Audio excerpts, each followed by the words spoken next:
আমরা ফায়ার সার্ভিসের জনবল বৃদ্ধিতে কার্যকর ব্যবস্থা নিয়েছি।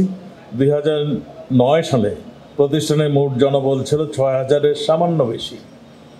বর্তমানে জনবল বৃদ্ধি পেয়ে 14,468 জন হয়েছে। সংসদে মাননীয় প্রধানমন্ত্রী ঘোষণা দিয়েছিলেন প্রত্যেকটি উপজেলায় তিনি একটা ফায়ার সার্ভিস স্টেশন করবেন, ন্যূনতম একটি।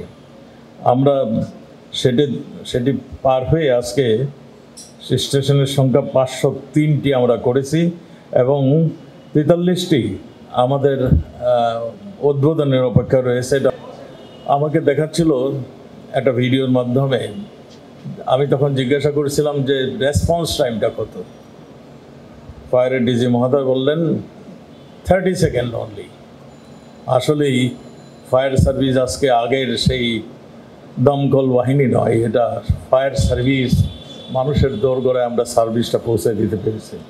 আমি বিশ্বাস করি ইআরসি ভবনের প্রযুক্তিগত সুবিধা কাজে লাগিয়ে ফায়ার সার্ভিসে মানুষ আরও আস্থাভাজন হয়ে উঠবে।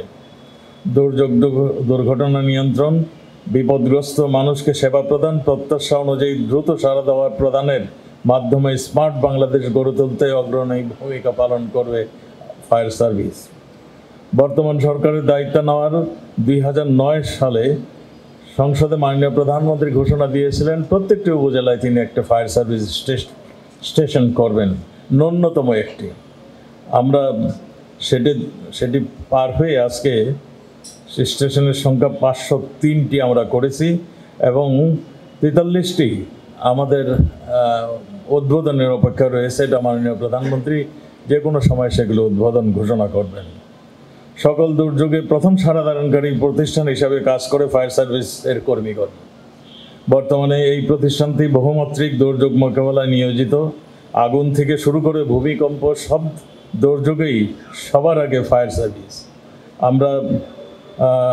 আমরা লক্ষ্য করেছি শুধু আমাদের দেশে নয়, ফায়ার সার্ভিস এখন যেখানেই দুর্যোগ, পৃথিবীর অন্যান্য দেশেও আমাদের ফায়ার সার্ভিসের কর্মীরা সেবাদান করছে।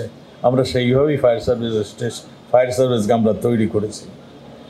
আমরা কিছুদিন পূর্বে দেখেছি আমাদের সক্ষমতা বাড়ানোর জন্য এই বাহিনীতে যোগ হয়েছে 68 মিটার উচ্চতার টার্ন টেবিল লেডার যোগ হয়েছে। এটা আমাদের বহুতল বিশিষ্ট অগ্নি নির্বাপনের জন্য এটা আমাদের সক্ষমতা বৃদ্ধি পেয়েছে। আমরা সেই জায়গাটিতে কাজ করতে পারবে ফায়ার সার্ভিস, সেটাই আমরা মনে করি। আমরা ফায়ার সার্ভিসের জনবল বৃদ্ধিতেও কার্যকর ব্যবস্থা নিয়েছি। 2009 সালে প্রতিষ্ঠানের মোট জনবল ছিল 6000-এর সামান্য বেশি। বর্তমানে জনবল বৃদ্ধি পেয়ে 14,468 জন হয়েছে। ফায়ার স্টেশন নির্মাণের চলমান প্রকল্প শেষ, এই সংখ্যা দাঁড়াবে 16,000। এছাড়া সকল প্রতিষ্ঠানের জনবল 30,000 করার জন্য আমরা অর্গানোগ্রাম করছি এবং সেই অনুযায়ী আমরা কাজ করে যাচ্ছি। আমরা এই প্রতিষ্ঠানের জন্য অ্যাম্বুলেন্স সেবা আমরা এর সক্ষমতা বৃদ্ধি করছি।